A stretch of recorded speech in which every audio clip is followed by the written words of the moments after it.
À l'occasion de la sortie du prochain James Bond, j'ai décidé de me remater tous les James Bond d'un coup. Enfin, pas d'un coup quand même, ce serait dangereux. Et de vous dire ce que j'en pense. J'en suis au numéro 4, Opération Tonnerre, avec Sean Connery. Ça commence avec une scène de pré-générique plutôt cool parce qu'il y a un jetpack. Le truc qu'on met sur le dos et qui permet de voler. C'est totalement kitschissime, mais bon, à l'époque, ça devait être cool de voir ce genre de choses. Et ça marche plutôt bien.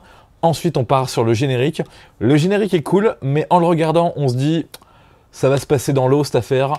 Il va y avoir des scènes de plongée. Non, mais rien qu'en voyant le générique, on se dit ah, ça va partir là-dedans. Effectivement, c'est ce qui va se passer durant tout le film. C'est un peu le reproche que je peux lui faire. Moi, je me suis vraiment fait chier. Ça fait plus de 2 heures.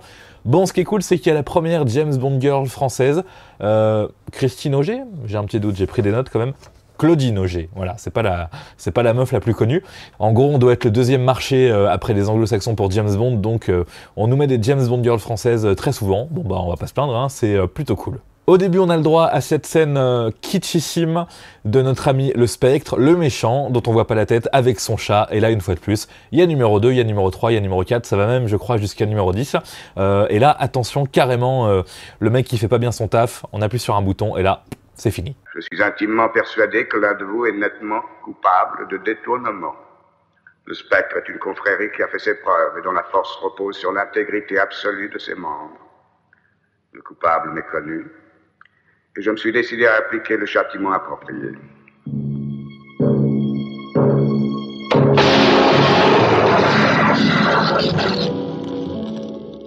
Donc en gros, le Spectre a volé un avion avec des bombes nucléaires et si les grands pays, genre l'Angleterre, l'Amérique, tout ça ne donnent pas d'argent, Spectre fera exploser la bombe. Du coup, James Bond va essayer de récupérer l'avion et la bombe et ce petit malin va se faire envoyer aux Bahamas, là où il fait beau, là où il fait chaud. Faut dire que les images de ce film sont magnifiques.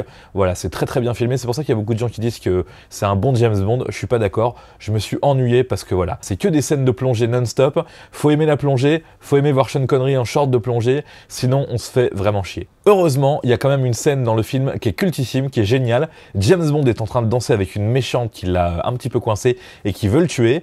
Un mec sort un pistolet derrière un rideau comme ça, pour tuer James Bond, et là James Bond retourne la méchante et il va s'en débarrasser d'une manière assez drôle.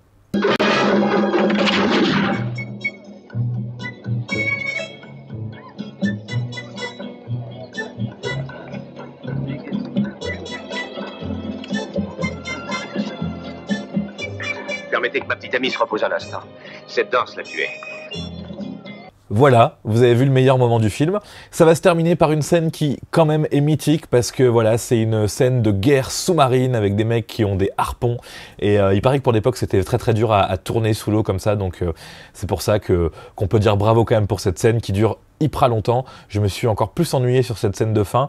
Voilà, moi j'aime pas la scène de fin. J'avais pas envie de voir une scène de guerre sous-marine comme ça. Je trouve que c'est bidon. Je trouve que quand on tire au harpon, ça va tout doucement, donc on s'ennuie encore plus.